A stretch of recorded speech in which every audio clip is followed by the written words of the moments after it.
This is Harsh Rules. I'm Ben Harsh, and today we're going to learn to play Axis and Allies and Zombies. Axis and Allies and Zombies was released in 2018 from Avalon Hill. This version was designed by Scott Van Essen, Mike Merles, and Ryan Miller, on the core design by Larry Harris Jr.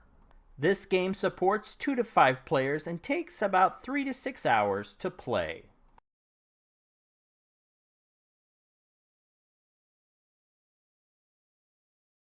In Axis and Allies and Zombies, players assume the role of a major power fighting in World War II. Players can choose an Axis power, such as Germany and Japan, or select an Allied power, like the United States, the United Kingdom, and the Soviet Union. In this game, each nation's territories are color-coded to match their game components. Germany is black or gray, Japan is orange, the United States is green, United Kingdom is tan, and the Soviet Union is dark red. There are also a number of territories that are not controlled by any player. Many of these are neutral territories that cannot be entered or passed over by planes. Neutral territories represent countries that are not participating in World War II. However, whichever side the player chooses, they must also contend with a global zombie epidemic. At the beginning of a game, once a player selects their nation, they collect the respective player aid card, plastic miniatures, and national control markers. Next, following the list of locations and miniatures on the national setup side of their player aid card, each player will place their forces on their nation's color-coded territories and numbered sea zones. To make the best use of the limited amount of miniatures and to conserve space, it's ideal to use chips. The figure on top of a chip stack indicates one unit, and the colored chips indicate additional units in the group. After this, each player will take one of their national control markers and match their emblem to the icon on the numbered space at the bottom of the board. This row of numbered circles is called the National Production Chart and helps players keep track of the total value of the territories their nation controls. A territory may have a circled number ranging from 1 to 8 that equals the production value awarded to that player each turn. Once the control marker is placed, each player collects that amount in industrial production credits, or IPCs. IPCs are the game's currency that is used to purchase new miniatures. The cost of each miniature type is listed on the front of the player aid card. This card also displays other useful reminders about unit statistics, available technology, the order of play, and the player turn sequence. Keep this card handy for reference as you play the game. Once all players have conducted these steps, you're ready to begin a game of Axis and Allies and Zombies. Axis and Allies and Zombies, like its predecessors in the series, follows the classic area control model. Players begin the game with a limited number of resources for territory conquest. Battles for territories are resolved with 6-sided die rolls for each military unit. Military units have different combat ratings depending on whether they are attacking or defending. Capturing new territories increases a nation's economic power. Gaining and losing territories updates each nation's standing on the national production chart. Economic power leads to increased arms production, which fuels further territory conquest. However, this Axis and Allies adds the horrific element of zombies who do not care about any of these mortal concerns. Zombies exist only to feed and spread, like a virus. While humanity squabbles over their ideological differences, they must be careful not to ignore the zombie epidemic for too long. If zombies overrun enough territories, they will trigger a zombie apocalypse that ends the game. With all that in mind, let's learn how to play Axis and Allies and Zombies, starting with the phases of gameplay.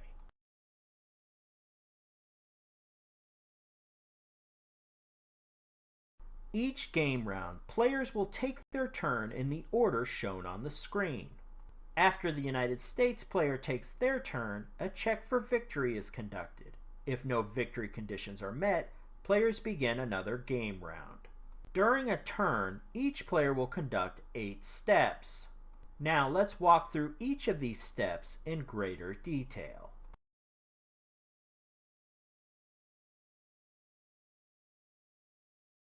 In the first step of a turn, the active player draws a zombie card off the top of the deck and resolves the instructions. There are roughly 3 types of cards in the deck.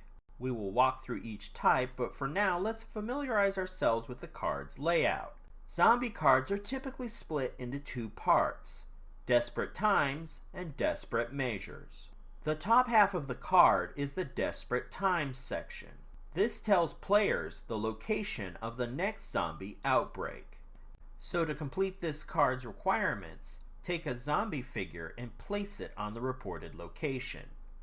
Next, pay attention to the upper left-hand corner of the card. This emblem indicates the nation that controls that territory at the beginning of the game. This is a helpful reminder starting out, but as the game progresses, ownership of these territories may shift. This ownership check is critical for the next step in the turn, because if a zombie appears in one of the current player's territories, they have to suffer an attack from them this turn. The bottom half of the card is labeled Desperate Measures and is an optional rule to implement in the game. If at the beginning of the game all players agree to implement Desperate Measures rules, then resolve this section as well. Desperate Measures represents that player's researchers working to contain the zombie epidemic. Essentially, this integrates special zombie countermeasures such as technological advances and special tactics into the game.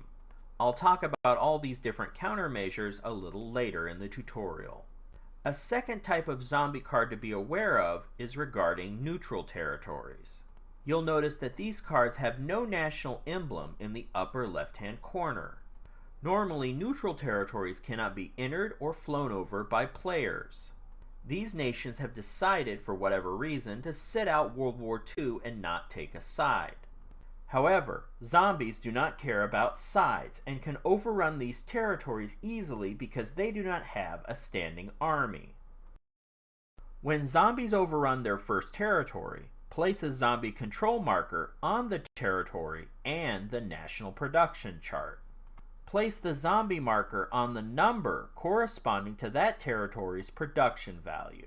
Just like other nations, the zombie marker will advance on the national production chart every time zombies overrun a territory, or is reduced when humanity reclaims a territory from the zombies.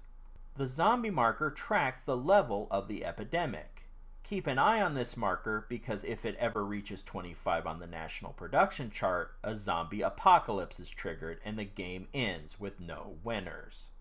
Therefore, whenever a Desperate Times indicates an outbreak in a neutral territory, this is an easy win for the zombies. There is a zombie card for nearly every territory in the game. Occasionally, Desperate Times will even report a zombie outbreak in a territory with either an industrial complex or a recruitment center. Recruitment centers function in a similar fashion to industrial complexes, with the exception that they can only produce infantry units. If an outbreak occurs in one of these locations, and if the territory is either undefended or later the defenders are eliminated, then it's not overrun by the zombies immediately. Industrial complexes and recruitment centers represent a massive concentration of people and infrastructure, and they are therefore resistant to falling under zombie control. For zombies to overrun these territories, their numbers must exceed the industrial production value of that territory. For example, the number of zombie miniatures in Russia must exceed 4 for that territory to become overrun and advance the zombie marker. The final type of card that you might encounter in the zombie deck are escalation cards.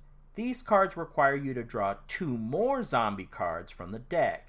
These cards can greatly increase the amount of outbreaks that crop up on the map, especially if you keep drawing escalation cards. Keep the deadly implications of zombie cards well in mind, as outbreaks can pop up nearly anywhere on the map and wreck strategies and defenses. Axis and Allies and Zombies comes with its own set of Z technology. These technological breakthrough upgrades are designed to fight the zombie hordes. This technology is not researched separately for a cost like in other Axis and Allies games. Instead, it is randomly granted by the Desperate Measures section of the Zombies card. A specific Z technology will either be called out specifically, or the card will instruct you to roll a 6-sided die to see what you get. Let's briefly walk through each type to understand the benefits this technology provides. Zebra, which stands for Zombie Impervious Bite-Resistant Armor, are suits that protect the wearer from zombie attacks. With Zebra suits, each infantry unit in a territory prevents one zombie unit from attacking them. Z4 explosives equip artillery with decapitator shells. This enables artillery in battle to enable zombie hits on a 5 or greater. Chainsaw tanks are exactly what they sound like. Each tank that ends its combat move in a territory with zombies can attack them before combat. Aircraft can be equipped with Air Deployable Observation Towers, or ADOTs. With ADOTs, when no land units are present in a zombie-only battle, aircraft may continue combat for an additional round. Dead Snapper convoys are baited transports that can capture up to 2 zombies. In a non-combat move, unused transports can capture 2 zombies and then redeploy them into another coastal territory within range. And finally, the Zombie Mind Control Ray. This is a simple sound projection tower that broadcasts the human heartbeat, which zombies find irresistible. Once per turn on a non-combat move, a zombie from a territory your unit occupies can be moved into an adjacent non-neutral territory. Keep these different Z technologies in mind as you plan strategies for dealing with the zombie hordes throughout the game.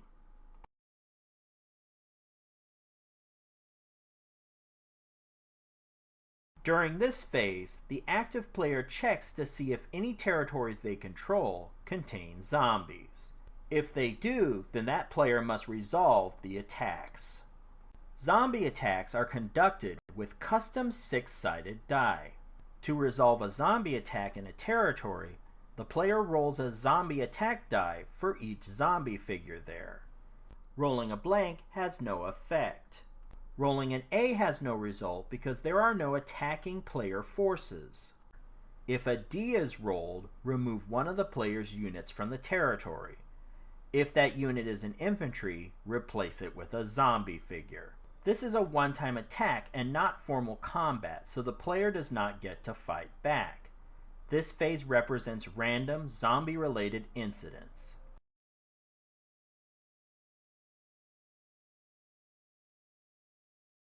In this phase, check the game board for any territories that only contain zombie figures, place a zombie control marker in those territories, and adjust the zombie marker on the national production chart to equal the total production value of zombie-controlled territories.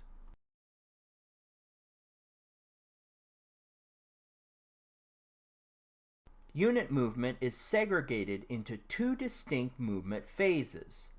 First, combat movement is conducted in Phase 4, and later non-combat movement in Phase 6. In the combat moves phase, players can only deploy units that will end their movement in hostile spaces. Hostile spaces are territories in C-zones that are controlled by either enemy forces or zombies. The number of territory spaces or C-zones a unit can move is marked on the player aid card. However, the range of each unit is fairly easy to remember. Infantry and artillery can move 1 space, tanks 2 spaces, all Navy units 2 spaces, and aircraft fighters can move 4 spaces and bombers 6 spaces. A special note on aircraft though, players begin their movement in the combat phase and end their movement in the non-combat phase. Therefore, planes must have enough range to land in a friendly space prior to engaging in combat. It is recommended that players declare their flight plan when moving aircraft in the combat moves phase, so everyone understands where those plays will end up in the non-combat phase, and that the moves are legal. Many unit types have special combat move maneuvers that players can use to their advantage. Whether a unit belongs to land, sea, or the air category, every unit can complete a basic combat move, but here's some others. Land units can conduct a capture move on undefended enemy territories they do not control. Tanks can conduct a blitz maneuver that allows them to pass through an undefended territory, capture it, and proceed on to conduct combat in the next hostile territory. Sea units cooperating with air and land units can conduct the amphibious assault, which we will talk about in greater detail next. Next, let's talk about the coordinated action known as the amphibious assault.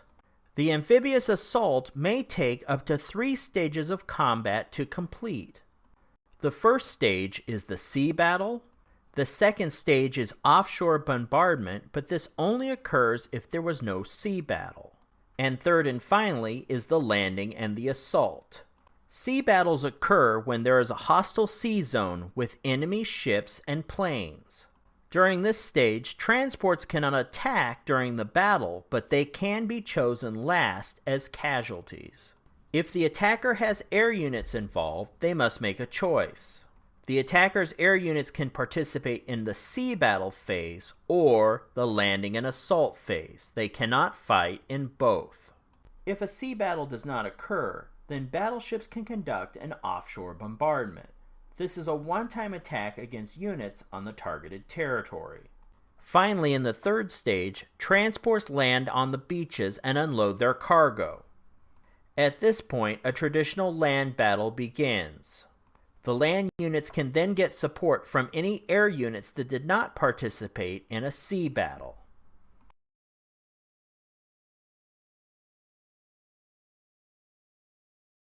Combat in Axis and Allies and Zombies is conducted with the battle board, resolving all the individual battles for hostile territories one at a time. First, gather all the miniatures involved in that battle.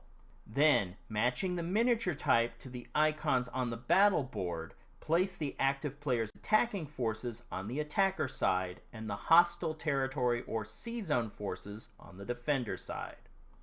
When an attacker adds an infantry unit with an artillery unit, they receive a combined arms bonus. On a 1-to-1 basis, this promotes the infantry unit to an attack rating of 2. Any zombies in the hostile territory are placed in the zombies section on the defender side of the board. Zombies are not technically on the defender side, this just organizes the units that come from a particular territory. Zombies are against everybody. Now that we've completed step 1, let's proceed on to the next step. In the second step, if submarines are present in the battle, they have the option of either attacking first with a surprise strike or submerging and leaving the battle. In step 3, zombies bite. If zombies are present in the battle, roll 1 zombie die for each zombie figure. A blank result is considered a miss. If an A result is rolled, then this means the zombies score a hit on the attacking player, and a D result indicates the defending player. The affected player can then select any unit as a casualty except aircraft. Once players select a miniature as a casualty, move it back behind the casualty zone section on the battle board. The casualty zone helps players keep track of units that are hit, but still allowed to roll die in the current combat round, before being permanently removed from the battle. Next, in step 4, each attacking unit gets to fire. Roll 1 red attack die for each unit except submarines. Remember, submarines already either attacked or submerged. The center lane of the battle board lists the die results or less a player must roll to score a hit with that unit. If a zombie symbol is rolled, essentially a 6 result, remove 1 zombie figure permanently from the zombie space. Following this, in step 5, defending units get to roll a black attack die for each unit on the battle board, except submarines. Same rules apply as for attackers. Place any hit units behind the casualty line. In Step 6, generate zombies. Take any infantry units behind the casualty line and swap them out for zombie figures. Place those zombie figures in the zombie box. Next, in Step 7, remove the remainder of the non-infantry units from each player's casualty zones. In Step 8, the attacker decides whether he or she will press the attack, cease the attack, or retreat. The attacking player can press the attack if the defender still has units in the territory. When the attack is pressed, go back to Step 1 and repeat all the steps back to Step 8. If the defending units have been eliminated, the attacker may also option to continue the battle to root out and remove zombies. This is optional and not required to capture the territory.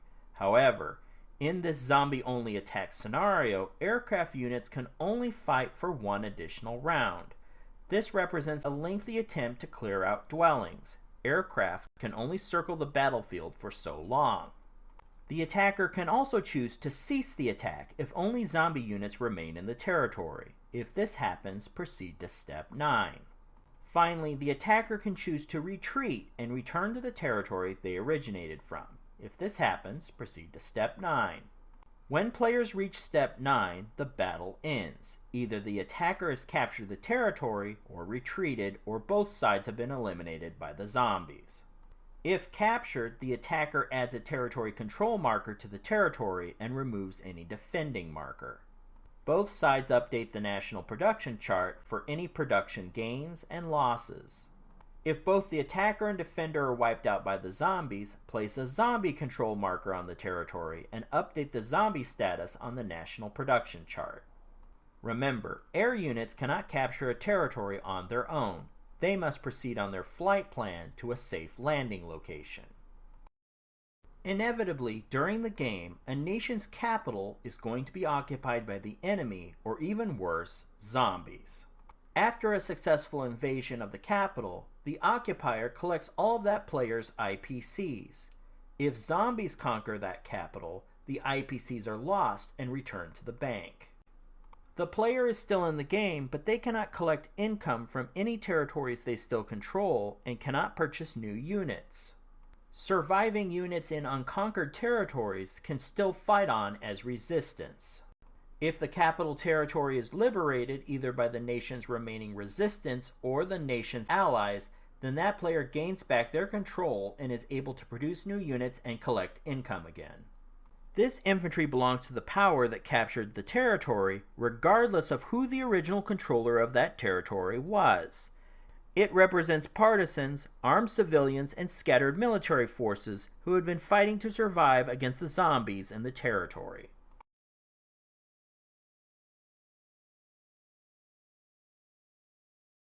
Non-combat movement is only for units that did not engage in combat in a hostile territory during the current round.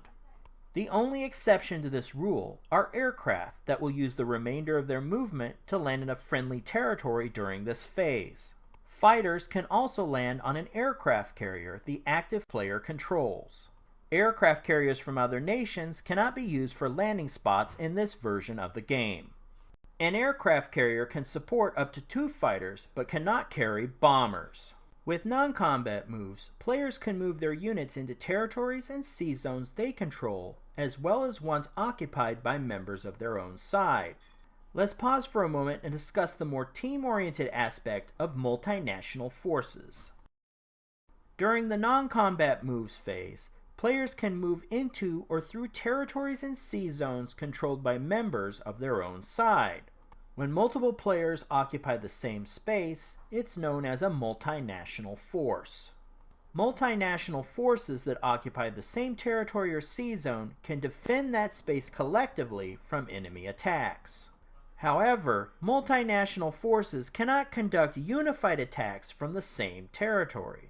Players must conduct attacks with their own forces on their own turn and cannot incorporate friendly forces from other nations to help them. Let's briefly look at other maneuvers available during the non-combat phase. Land units can move into and possibly capture empty spaces. For naval units, enemy submarines and transports occupying a sea zone on their own cannot block transit. Also, enemy battleships and subs cannot block your own submarines. However, if an enemy destroyer is present, it can block a submarine and prohibit movement. Air units can move through a hostile space as if it were friendly. This version of the game does not contain anti-aircraft guns. While we're talking about sea units, let's cover off on the transport. Transports cannot fight and are primarily used to transport land units. A transport has cargo space for one infantry unit and either a second infantry unit, a tank, or an artillery unit. Some additional rules regarding transports. In naval combat, they are always the last unit removed. And in this version of Axis and Allies, you cannot use transports or aircraft carriers to move your allies' units. And as we've seen, transports can also be used in coordinated naval landings called amphibious assaults.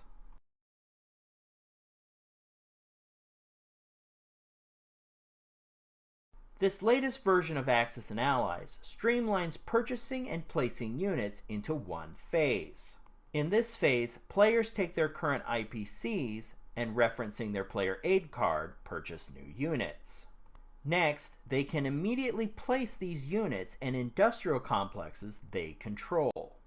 Naval units are placed in sea zones adjacent to the industrial complex. Also remember, recruitment centers that are located in India and Sichuan can only produce infantry units. A quick note for veteran players, this version of Axis and Allies does not support industrial bombing raids that allow these structures to be damaged. However, this option could probably be house ruled in if your players are really keen on it.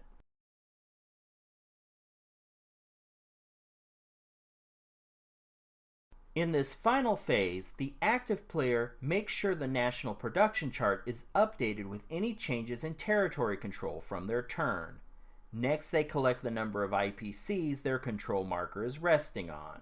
And with this 8th and final step checked off the list, this completes the player's turn. Players continue taking turns until all have completed their steps. Then it's time to check for victory.